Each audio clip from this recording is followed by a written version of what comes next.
de la République démocratique du Congo. Je prie le protocole de bien vouloir accompagner son Excellence.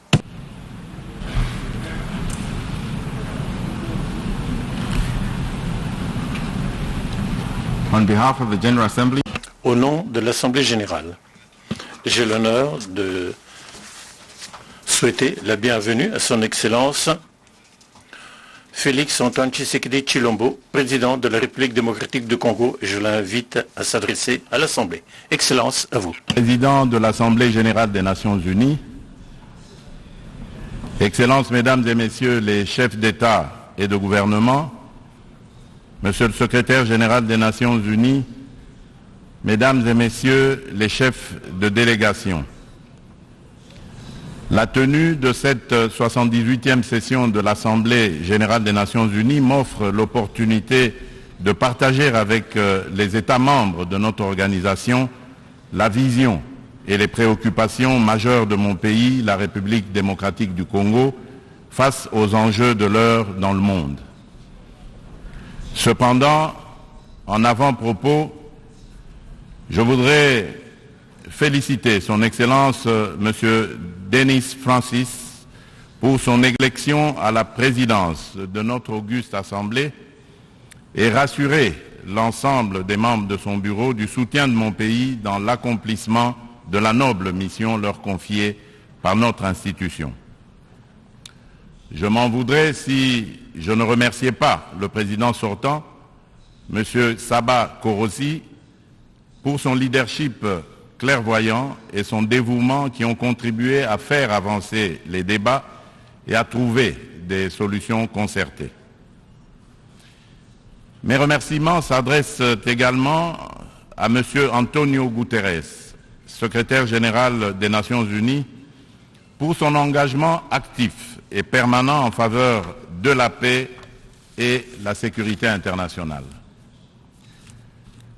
Monsieur le Président, pendant que se tient ici à New York cette session, le peuple marocain n'a pas encore fini de pleurer ses victimes ni guéri ses plaies par suite des puissants tremblements de terre survenus dans la nuit de vendredi 8 au samedi 9 septembre en cours, causant la mort de plus de 3000 Marocains, en blessant au moins 5000 et détruisant plusieurs villes et localités du royaume.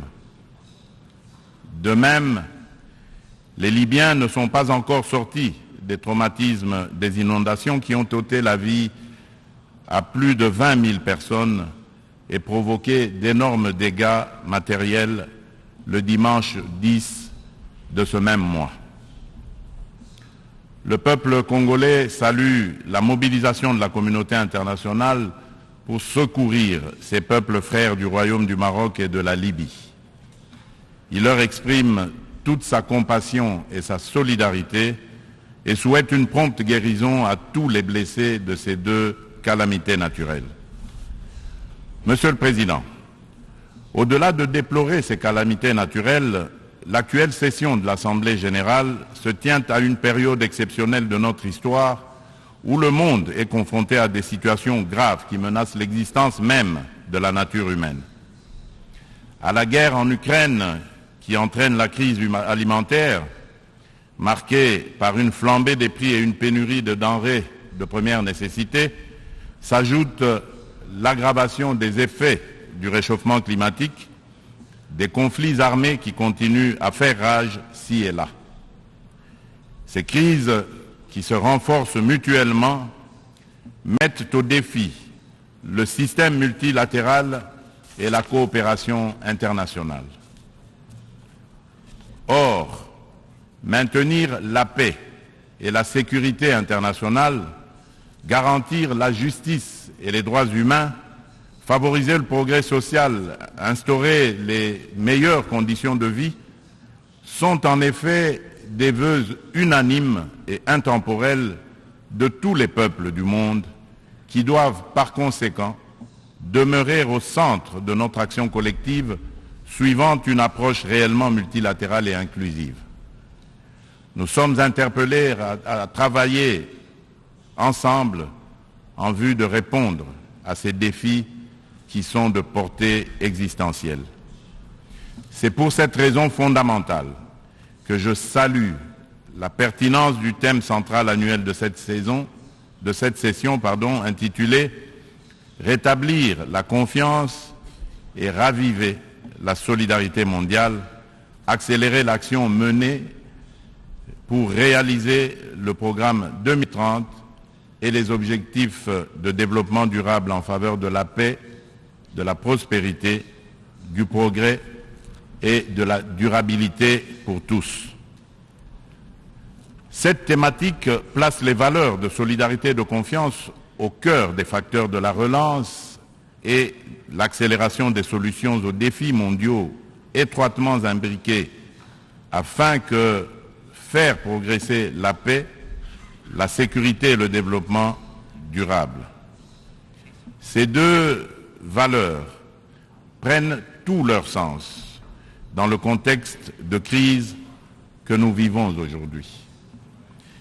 À ce sujet, il est essentiel de rappeler qu'à mi-chemin vers l'atteinte des ODD en 2023, sous l'effet conjugué des catastrophes climatiques, des conflits récurrents, de la récession économique et des effets persistants de la pandémie de Covid-19, les inégalités et la pauvreté se sont aggravées. La faim et la malnutrition sont en augmentation. Les besoins humanitaires et les déplacements de population atteignent des niveaux records. Et les catastrophes climatiques et environnementales plongent le monde dans un risque systémique et existentiel des plus graves. Pour venir à bout de ces fléaux qui sont des menaces réelles à la paix et à la sécurité internationale, ainsi qu'un obstacle majeur à la prospérité et au progrès des nations, il est évident que la mutualisation des énergies et une approche multilatérale dans la confiance réciproque et la solidarité sont des atouts majeurs et indispensables. Monsieur le Président, le maintien de la paix et de la sécurité internationale constitue le fondement et l'objectif primordial de la création de l'Organisation des Nations Unies. Ceci requiert plus de détermination et d'engagement de tous face à toute menace contre la paix et la sécurité dans le monde. Les peuples africains ne comprennent pas souvent l'attitude équivoque, la politique de 2 poids, 2 mesures, les ambiguïtés et atermoiements de notre organisation, plus particulièrement de son Conseil de sécurité, dans certaines crises politiques et sécuritaires qui sévissent en Afrique, parfois depuis plusieurs décennies. C'est le cas notamment de la crise oubliée du Sahara occidental qui déchire 2 pays frères, l'Algérie et le Royaume du Maroc, et dure depuis plusieurs décennies.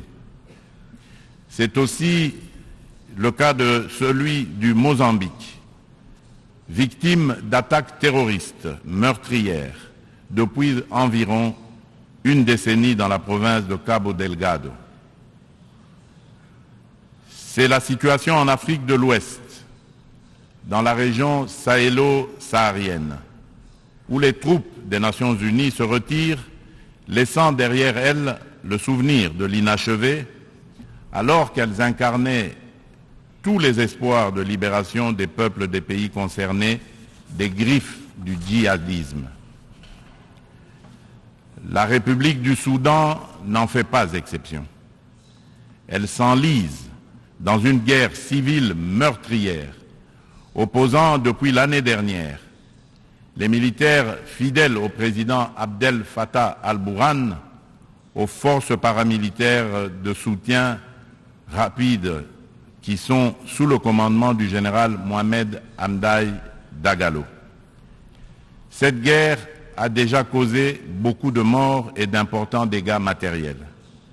La communauté internationale est quasiment indifférente à la tragédie soudanaise. C'est ici le lieu d'aborder une question d'une importance capitale pour la République démocratique du Congo et pour la consolidation de la paix dans notre région. Il s'agit du retrait de la mission de l'Organisation des Nations Unies pour la stabilisation en République démocratique du Congo, la MONUSCO en sigle, de notre territoire. Après plus de 2 décennies de présence, il est temps pour notre pays de prendre pleinement son destin en main et de devenir le principal acteur de sa propre stabilité. Nous sommes reconnaissants envers la communauté internationale et les Nations Unies pour leur soutien et leur partenariat, mais nous sommes également conscients que le retrait progressif de la MONUSCO est une étape nécessaire pour consolider le progrès que nous avons déjà réalisé. Cependant, il est à déplorer que les missions de maintien de la paix déployées, sous une forme ou sous une autre, depuis 25 ans en République démocratique du Congo, n'aient pas réussi à faire face aux rébellions et conflits armés qui déchirent ce pays et la région des Grands Lacs, ni à protéger les populations civiles.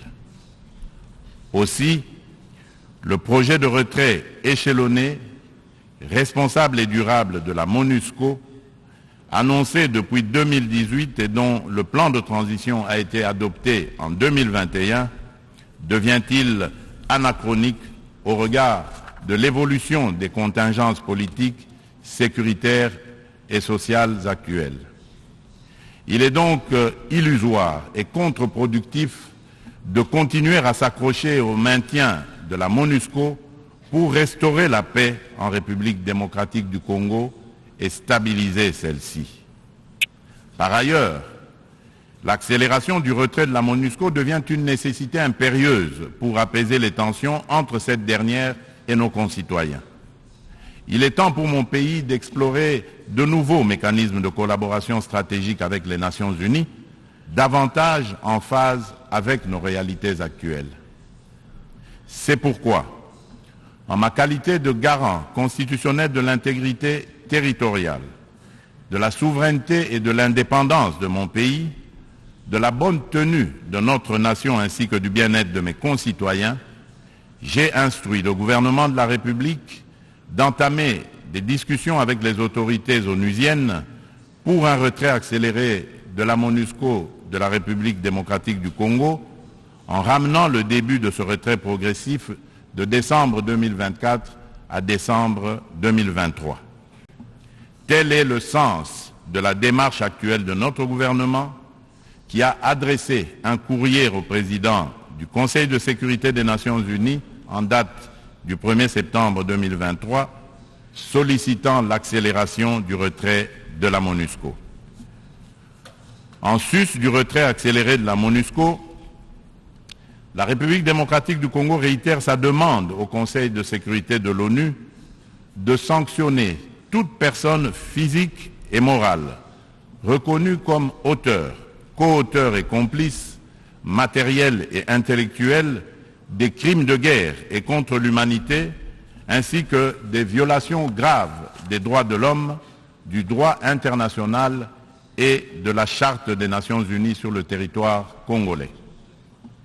Il est injuste et inadmissible que des personnes citées comme responsables des crimes graves susmentionnés dans les différents rapports des experts de l'ONU elle-même sur la situation sécuritaire en République démocratique du Congo restent impunis dans le silence total de notre organisation et de ses membres qui placent pourtant la lutte contre l'impunité parmi leurs priorités en matière de gouvernance interne et externe. À ce sujet, le gouvernement de la République démocratique du Congo salue chaleureusement les sanctions que vient d'infliger le gouvernement des États-Unis d'Amérique au Rwanda pour son soutien au groupe terroriste du M23 et à un de ses hauts responsables impliqués dans les aventures criminelles au Congo. Pour rappel, ce groupe terroriste supplétif du Rwanda ne respecte aucun des engagements conclus par les chefs d'État de la région dans les cadres des processus de Luanda et de Nairobi.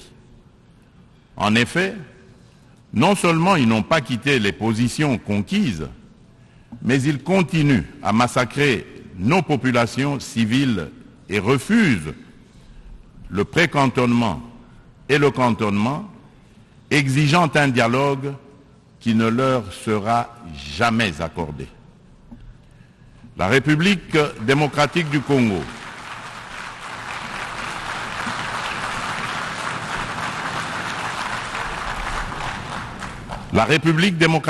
Congo espère que les autres États suivront ce bon exemple montré par les États-Unis d'Amérique de soutien à la lutte commune contre l'impunité et au triomphe des idéaux de justice et de solidarité entre les peuples.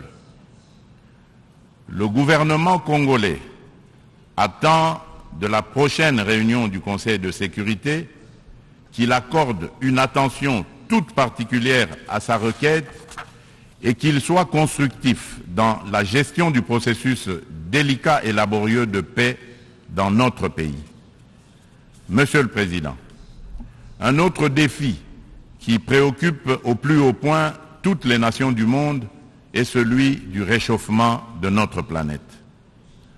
Point n'est encore besoin de rappeler que l'augmentation de la température depuis quelques décennies affecte la vie de toute l'humanité et nous préoccupe tous.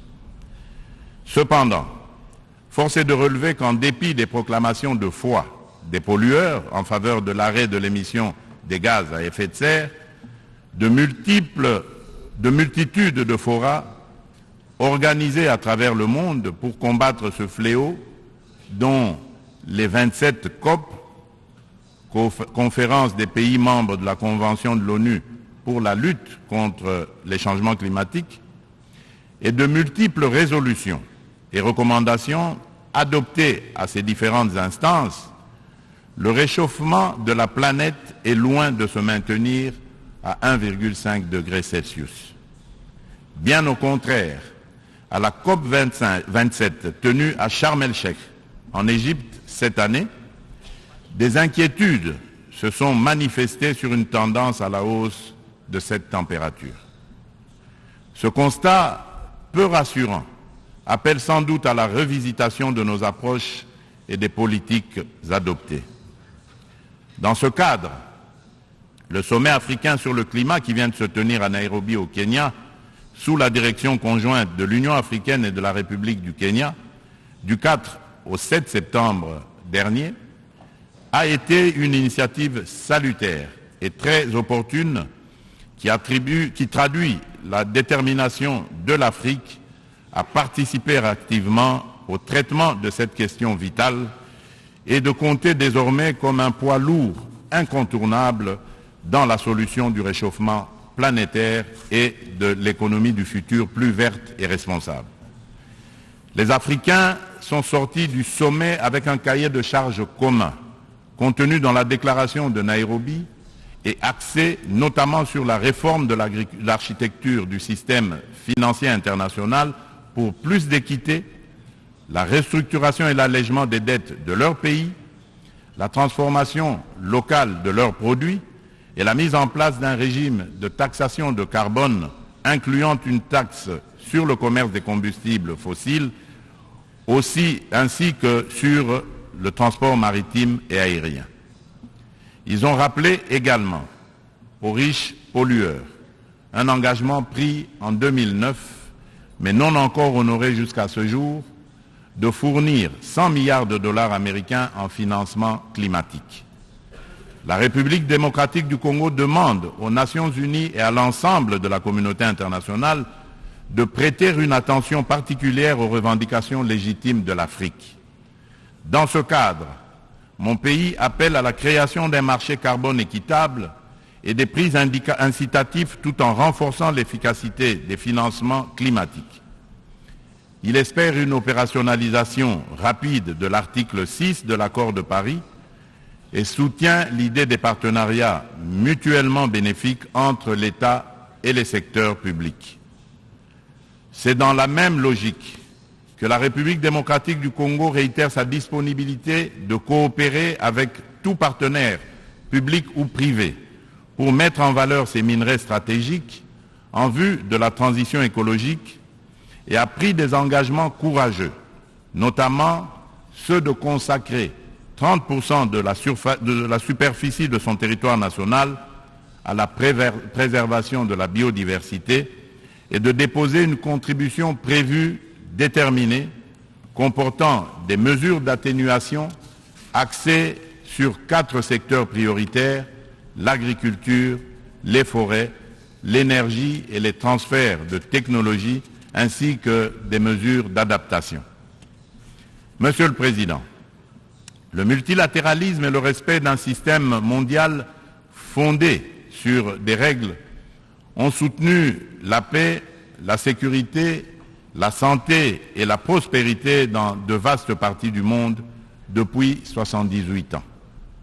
Les Nations Unies incarnent ces principes et restent un acteur indispensable pour faire face aux menaces existentielles contemporaines, qu'il s'agisse de la crise alimentaire actuelle, du changement climatique, du terrorisme, ainsi que des pandémies et de la prolifération nucléaire.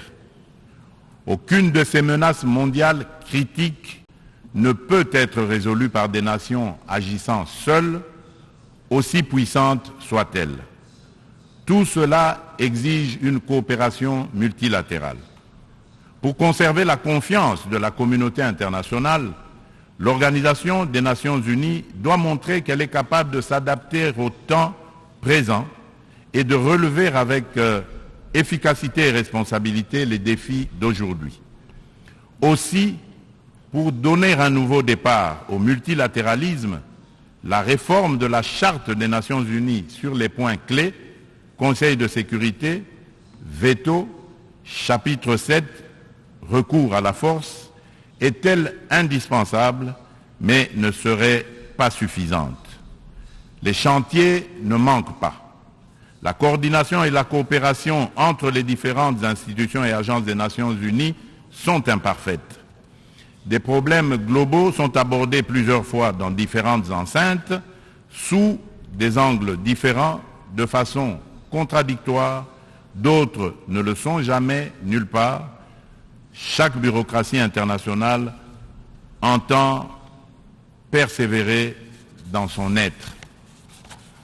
À ce sujet, la demande pressante et incessante de mon pays et de l'Afrique tout entière est d'élargir le Conseil de sécurité des Nations Unies en tant qu'organe pilote et décisionnel de l'ONU, afin de pouvoir intégrer en son sein 2 représentants du continent africain en qualité de membres permanents aux fins de consacrer un équilibre géographique juste et représentatif. D'où la pertinence et la nécessité de réformer notre organisation vieille de 78 ans, qui accuse certaines limites face aux mutations actuelles et à la dynamique internationale, afin de lui donner plus d'inclusivité, aussi bien dans sa composition que dans son processus de prise de décision, qui désormais devra prendre en compte la voix de l'Afrique. Monsieur le Président, avant de clore mon propos, permettez-moi du haut de cette tribune de revenir sur la question des violences faites aux femmes dans le contexte de guerre et des conflits armés. Il n'est un secret pour personne que la République démocratique du Congo est l'un des États africains où les violences sexuelles contre la femme sont les plus déconcertantes, du fait notamment des décennies de conflits armés. Afin de soulager les souffrances des femmes victimes des violences liées au conflit et de réparer un tant soit peu le préjudice leur causé, mon pays a mis en place des mécanismes institutionnels spécifiques. Il s'agit notamment du Fonds national des réparations des victimes des violences sexuelles liées au conflit et des victimes des crimes contre la paix et la sécurité de l'humanité, le FONAREV, créé en décembre 2022. Dans le prolongement de ces initiatives de protection et de promotion de la femme, la République démocratique du Congo s'emploie inlassablement à changer le regard des hommes sur les femmes, notamment en bannissant les structures sociétales qui créent des barrières à l'épanouissement de la femme, ainsi que les dynamiques de pouvoir qui sous-tendent les relations hommes-femmes. En effet, les compétences et les ressources données aux femmes ne suffisent pas à elles seules pour changer leurs conditions. Il est indispensable, en plus, de changer les dynamiques sociales au sein des couples, des familles et des communautés. C'est tout le sens du projet de promotion de la masculinité positive que j'avais initié depuis le début de mon mandat à la tête de l'Union africaine.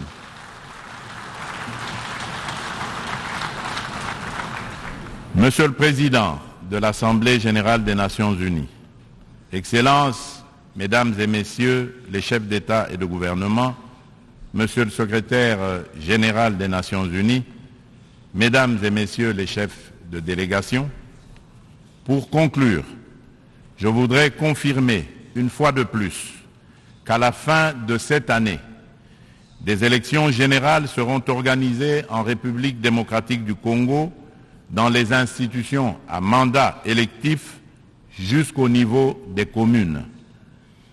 En vue de garantir leur succès, toutes les parties impliquées se mobilisent activement. La Commission électorale nationale indépendante, la CENI, a déjà convoqué le corps électoral et publié les listes des candidats pour les législatives nationales et provinciales ainsi que les municipales.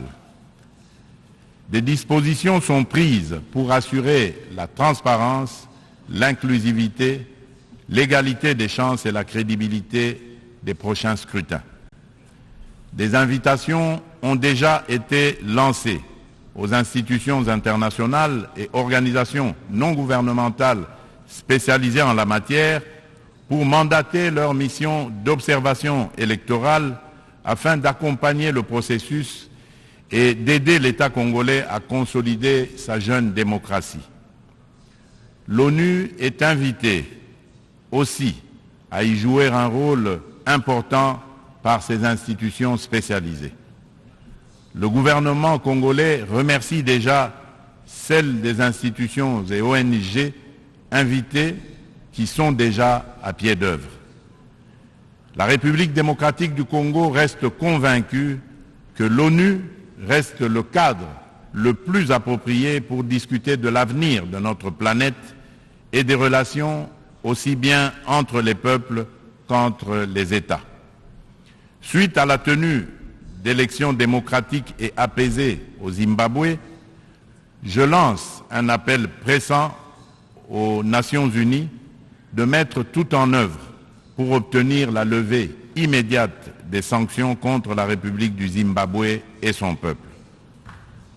Cependant, pour remplir efficacement ces lourdes et délicates missions et mériter la confiance de tous, l'ONU doit incarner les valeurs de justice, d'équité et de solidarité et être représentative de tous dans notre diversité culturelle, politique, économique et sociale. C'est là tout le sens de sa réforme sur laquelle les Africains ne cessent de revenir et du combat que nous devons tous mener. Je vous remercie.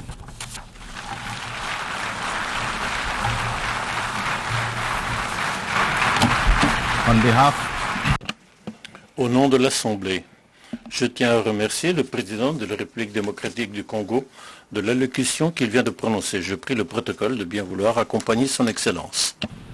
L'Assemblée va entendre une allocution de Sa Majesté, le roi Mswati III, chef d'État du Royaume d'Eswatini. Je prie le protocole de bien vouloir